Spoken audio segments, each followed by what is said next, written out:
Hi, I'm corporate storyteller and courage cultivator Christina Tinker. Today, we're going to be talking about harnessing the power of uncertainty.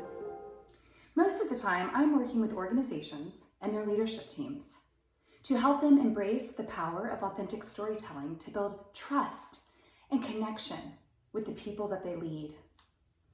Right now, my work is on hold, like many of you. I'm getting questions from customers, peers, friends that say, what am I supposed to do with all of this uncertainty? The fear and the anxiety that I'm feeling. Our world has literally been turned upside down in many ways. We've lost our routine. Our kids are home from school. We're not able to go into work. We're barely able to even leave our house right now. So I have modified and customized some of the work that I do around authentic storytelling to provide you with a roadmap, a few tools that you can use right now to help navigate these very, very uncertain waters. Oftentimes when I am doing storytelling work, we like to start in the very beginning, which of course is in the beginning of our life. It's helpful sometimes to look at our life in pictures. Most of our memories, especially from early childhood, come to us through the form of pictures. So I might look at a picture like this and remember my sassy little self. But it's easy for us to look at that moment and then to very quickly look at this moment, right? I'm where I want to be. I'm doing the work that I'm passionate about, providing service that really means something to me, that I believe helps make the world a better place. But when I do that and jump from the very beginning and look at the happy ending, what I'm leaving out, of course, is what I like to call the ugly face. This is that ugly phase that every single one of us has been through, if we're honest. It usually looks something a little bit like this. If nothing else, hopefully that's giving you a laugh right now. The reality is, when we look at the road ahead and we see two options, uncertainty ahead or the path of comfort and certainty. In ordinary times, we would almost always choose the sunny skies. We like certainty as human beings. We like predictability. We like to know what's coming, and we like to have some sense of control over our own lives. The reality is, where we are right now, this is not much of an option for us in the traditional sense. We are all out here together, navigating these waters of uncertainty together. Why do we like certainty so much? What is it about certainty that drives us as humans to seek it out? Even when a new opportunity presents itself, say you move across the country like I did, and you start a new career, and so you're embracing possibility in that moment, you are taking a risk and absolutely stepping into uncertain waters. What the science tells us is that very quickly, typically within 3 to 6 months of taking on that new opportunity, we will have established a sense of routine, a certain amount of predictability. It's just part of our human nature. We will stay there and be comfortable so that we can get that sense of control in what's going on in our life. There's something else here, though, that's driving this, of course, the fear of the unknown. I want to look at this tool. It comes from Tony Robbins. So if we look up here, certainty and variety. These are two of the most fundamental needs that we have before we can even think about getting to significance, love and connection, growth, or contribution. Now we're just going to stay up here in the certainty and variety. So what Tony says is that we actually, yes, we have a human need for certainty, and the majority of us are driven toward this side of the spectrum, toward more certainty. We also have a balancing need of variety, or spontaneity, as I like to call it. We are willing to get up and move across the country. We are willing to take a chance and start a family. We are willing to go back to school and change our careers. There are many, many things that we all have the opportunity to do, and there are times in our life when we choose to take those risks. That's because we are feeding that need for variety or spontaneity. Most of the time, we'll get over there, we meet that need, and we have a natural instinct to then come back to a place of comfort. Brene Brown, whose work has influenced my work a great deal, and probably many of you follow her, she says we need resilience and hope and a spirit that can carry us through the doubt and the fear. That's where many of us are right now. We need to believe that we can affect change if we want to live and love with our whole hearts. Many of us don't even feel like that's a possibility right now. We are in absolute overwhelm, in almost shutdown mode, and feeling like we have no options. So how do we combine these ideas? We can really agree with what she says in the first sentence. We need resilience and hope to carry in a spirit that can carry us through the doubt and fear. But how then can I believe that I can affect change? If we think about, we need to believe that we can affect change in order to live with a whole heart. And so what I want to focus on here is that affect change part. We can affect change in our own heart and in our own home and in our own lives. That's where we need to spend time right now. This is where harnessing the power of uncertainty in a time as really, really intense as what we are experiencing with this pandemic can bring us some peace and even opportunity. The other thing that Brene Brown says is that joy collected over time fuels resilience. So that's where that resilience that we need to overcome fear and anxiety, it comes from our collection of joyful moments over our life. That's one of the tools I want to talk about that you can take away from this session and use it to find those moments of joy in your life. So let's look at this, how to find meaning and take control of uncertain moments. If you go to my website, ChristinaTinker.com, toward the middle of the homepage, you can find free worksheets that you can download to use for this exercise. There are 2 maps. They do say at work, just because, like I said, I'm oftentimes working with businesses. If you don't want to do that, just grab a blank piece of paper. And what I want you to do is draw a line. In my download, you'll see a linear line going across. And I want you to write out a timeline of the most important and pivotal moments in your life. So starting as early as you want to start. For me, that does start in my childhood when significant events began to happen, when I can look at each of these stars is a moment I can look at and say, okay, something changed in my life as a result of that. These can be choices that I made. I've used that example several times about moving across the country. That would be an example that would be down here. It would be one of my stars, and that would be a choice that I made. It can also be big, significant events that were not choices that I made. These were things that happened in my life that had a very, very huge impact on the trajectory of my life story. For me, there is a very significant event, and that star is bigger than the rest, that happened in my teenage years. So you may have something similar there. But that's where we start with this. This is going to be the first step in harnessing the power of uncertainty. So once you've gotten that all written out, take that piece of paper, breathe, look at it again, and then we're going to move on to the next step. The next step now is to look at each of these things that you've written down and start to look for the why.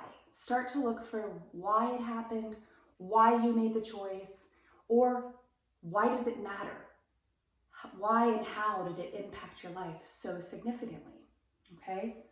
So here's just some questions that I've written out you can ask yourself, but the key here in step 2, and again, this is in the printable, you'll see this as you scroll down, there are several pages of the printable. It'll take you through these questions. A couple examples. So one of those that's early in my life, around age 12, I started my first business. My best friend Michelle and I started a business called Birthdays Unlimited, where we entertained at children's birthday parties. And we made a significant amount of money in our first summer of doing that, dressing up as clowns, face painting, and playing games and doing those kind of things. Why is that significant? It's significant for me because it was the first time that I realized I really loved working for myself and earning money. I really loved the freedom that it gave me. I loved helping people and putting smiles on other people's faces, right? That's what we were doing every single day, showing up at these birthday parties. The mom and dad were happy because they weren't having to run the relay races. And the child was overjoyed because they had these goofy clowns dressed up, having a great time. It was a very significant event because it really taught me that I wanted to do something that brought people joy and that I liked making money and being financially independent. So that's an example of something that might be from our early life. That again is a choice that I made.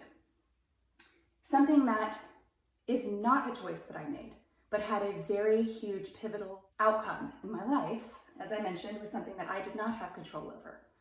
When I was a teenager, my little brother, who was 2 years younger than me, was in a car accident. He was thrown from the back of a truck that landed on top of him. He was life-flighted to the hospital in Houston, and he was brain dead and in a coma. He had machines keeping him alive for weeks. It was a time of great uncertainty.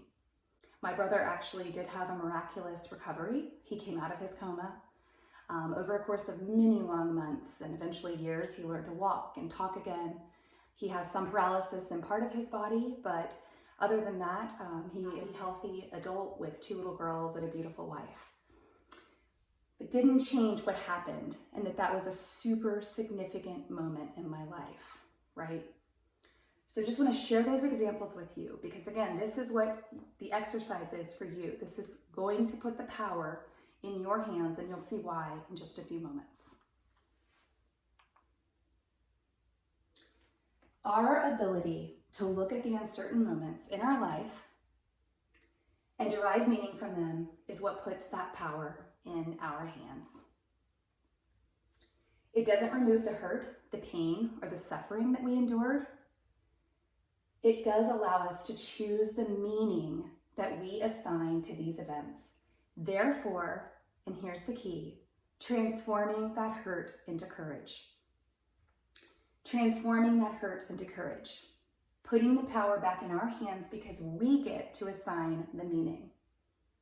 So in that example that I just shared with you, at the time when I was experiencing it as a 16-year-old, and so the meaning that I assigned to that was that I needed to find a way to take control, that there was nothing that I could do. I didn't know if my brother was going to live or not. And so I developed a very severe eating disorder, which if you follow me, you've heard lots about. I assigned that meaning that I was in some ways a victim, that I had no control or power.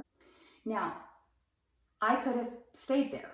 I could be going through this exercise right now, and I could tell you that that's still the meaning. That's what that event did in my life. It taught me that we have no control over our destiny, that bad things happen to good people, and that, our only choice is to find some way to cope with it.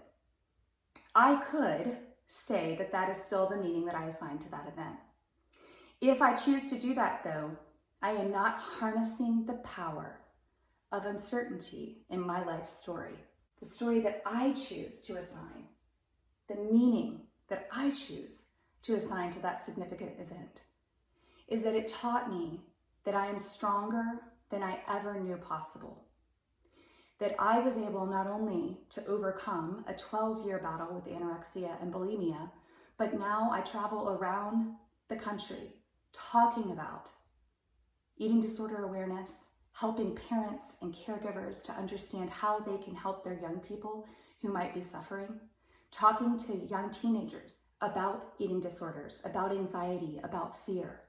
I took my pain and turned it into something that is helping other people.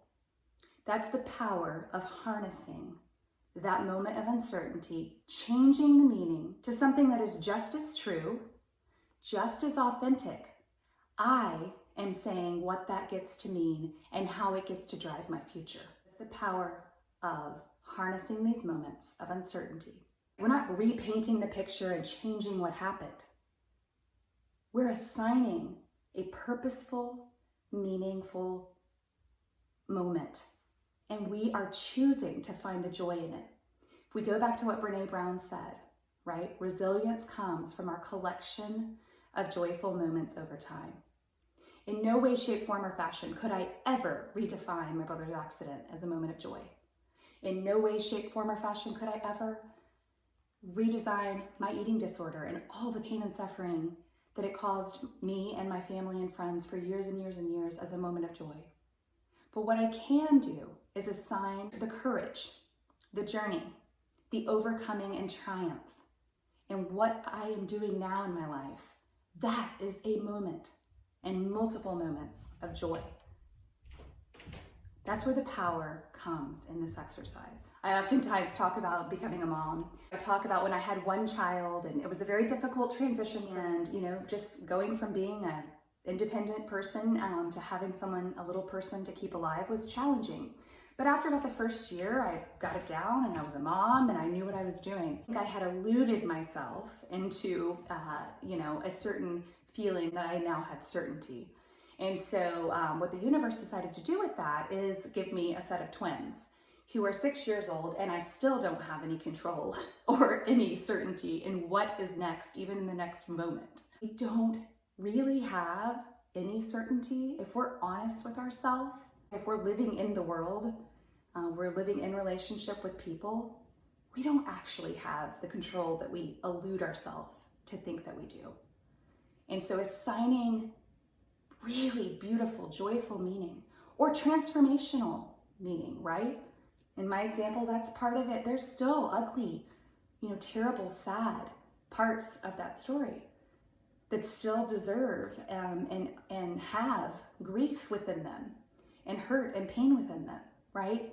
But choosing to see that moment of transformation and turning that into the joy of my life's work now, again, is where this power exists. Sometimes people are more motivated by fear than by the hope of joy or looking at the positive.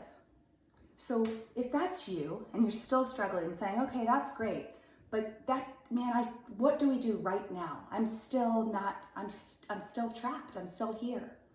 I want to ask you a question. What is the cost of our fears? What is the cost of our fears? What are we missing out on in life because we're letting fear hold us back? What are we taking away from other people in our life if we're letting fear control our choices, control the way we treat each other? But if you look at science around fear and love as sort of the two motivators in life, one of the things that you'll see is that fear shows up in a lot of different ways for different people. But it shows up as anger for some people. It shows up as sadness for some people.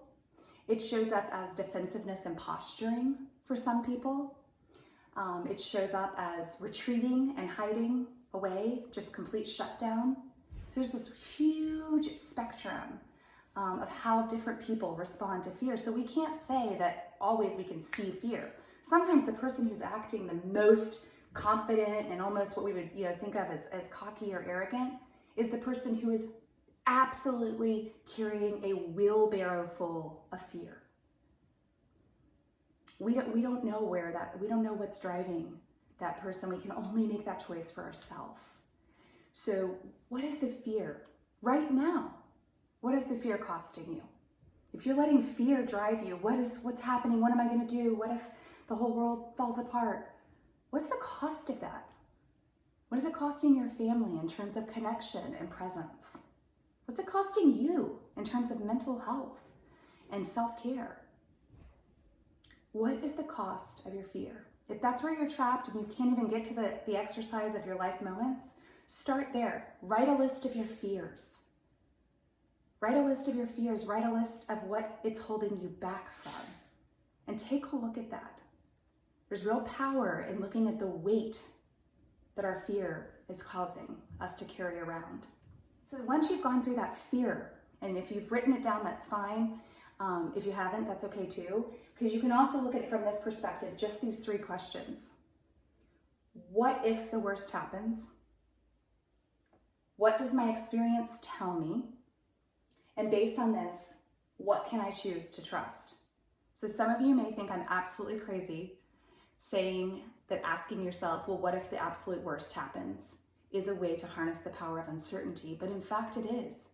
As long as we let fear hide out behind the curtain, We can start writing out those exercises and look at our life and start putting new meaning to it. But if we haven't dealt with the fear that's really sitting back there behind that curtain, driving our behavior, driving our attitude and our beliefs and our choices, then it's going to come back.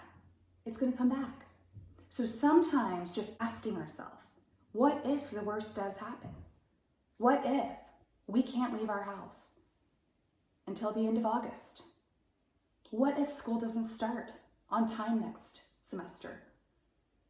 What if I continue to be furloughed in my job? We don't want to get stuck there. I'm not in any way suggesting that we get stuck there, but sometimes we need to just go ahead and put it out there so that it's not sitting up here, just eating away at any possibility of us making forward progress. And here's why. Once we put it out there, then we move on to question 2. Now, what does my experience tell me? What does my experience tell me? My experience tells me that I lived through 9/11 and that there was a time of incredible uncertainty. Everything about our world changed after 9/11. The way we traveled, the way we communicated, the way we got onto different systems, the way we got our identification. Massive, huge amounts of change and massive, huge amounts of uncertainty. Remember in that very beginning, we went back and looked. We start by looking at our life in pictures.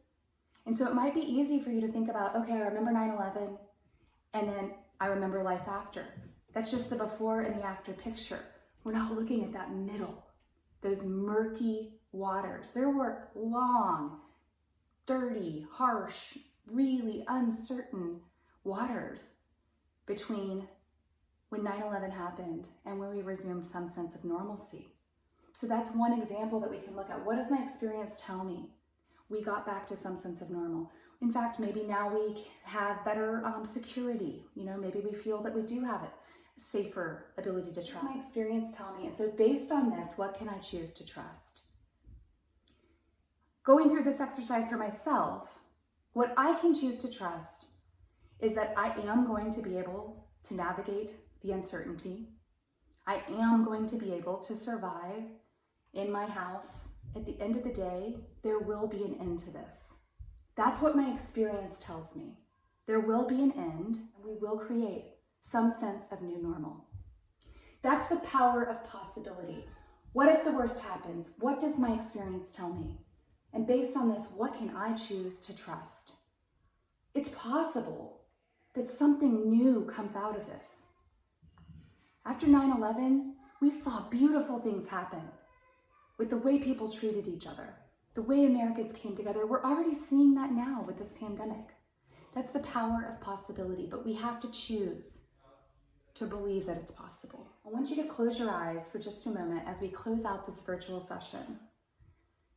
And the most powerful thing that you can do after you've gone through these exercises and you look at your list, you look at your life story, the most powerful and meaningful thing that you can do in terms of harnessing the power of uncertainty right now is to close your eyes, to say thank you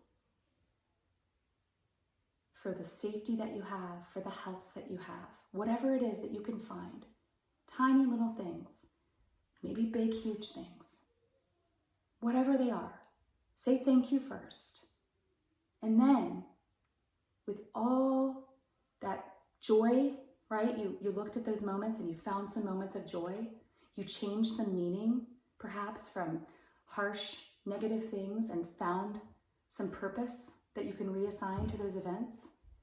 With your eyes still closed, picture a possibility that could come from this uncertainty.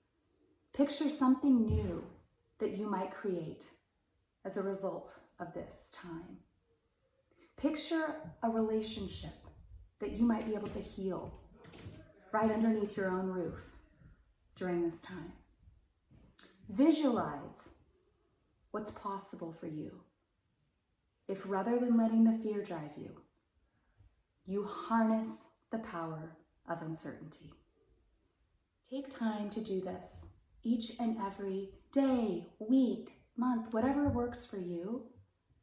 But if you take time to do this last little part, Sit down, close your eyes, 30 seconds, a minute, whatever it is. Say thank you for something in that moment, in that day, in that week.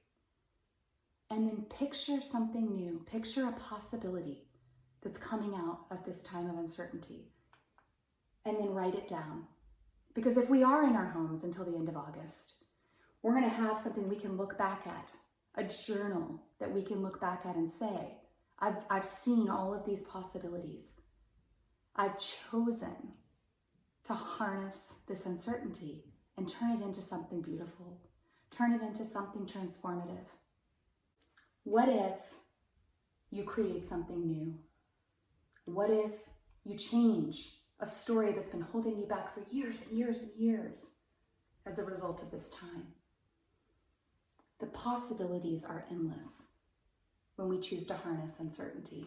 If you'd like to dig in deeper, you're looking for more resources, you want to have a book list that I use for my work, reach out to me, which the best way to do that is to fill out the contact form on my website. It sends me an email from that contact form so that I can reach out to you directly. I hope this has given you something that you can walk away with today and say, okay, I have something I can do. I have an exercise I can go through. I can make a choice today to look at uncertainty and see the possibility rather than just the fear and anxiety. Harness the power of uncertainty